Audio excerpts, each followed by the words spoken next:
The classic points normally is done in a clockwise direction, and you always start with the right hand and you move forward, and you need to come back and close with the same hand.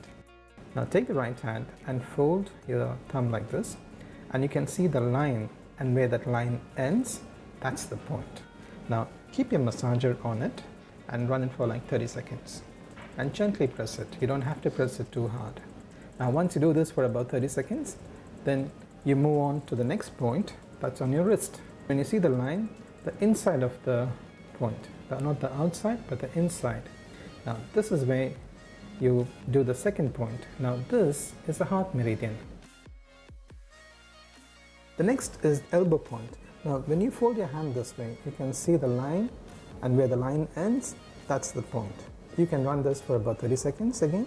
And when you're done with your right hand, you'll have to go back the same way. Just follow the clockwise movement. And next point would be, again, your left elbow. And it's the same point, where when you close your arm, you can see the line, and that's the point.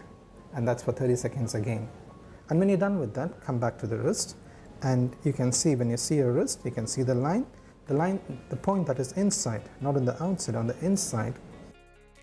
Now when you're done with that, then you go back to this point, where when you fold your finger and you can see the line, that's the point. Now when you go down to the left leg, you see this point, put 3 finger breadth, and you can feel the same point over there. And that's the spleen 6.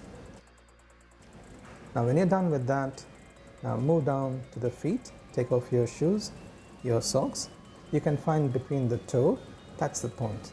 You will stimulate that point for 30 seconds. Now when you're done with that, now you move to your right leg, and the same point, you start with that. Again, remember, it's always the clockwise motion. So it's the same point. When you're done with that, you move to the ankle, and the same way you can see the highest point. From there, place 3 finger breadth, and you can see the bump when you run your finger down, and that's the point. And mind you, this point can be slightly tender, so be careful when you're doing with the kids. Don't press it too hard, otherwise they won't like it most of the time. So be gentle with the kids. And here's another tip for you. When you're working with the kids, now for an adult, it's 3 finger breadth, but for a child, try to use 2 finger breadth. And you should be able to find these points in the same place. And now, to finish up, you'll have to come back to the same hand where you started, and you need to close the point. And this completes the circuit of the energy.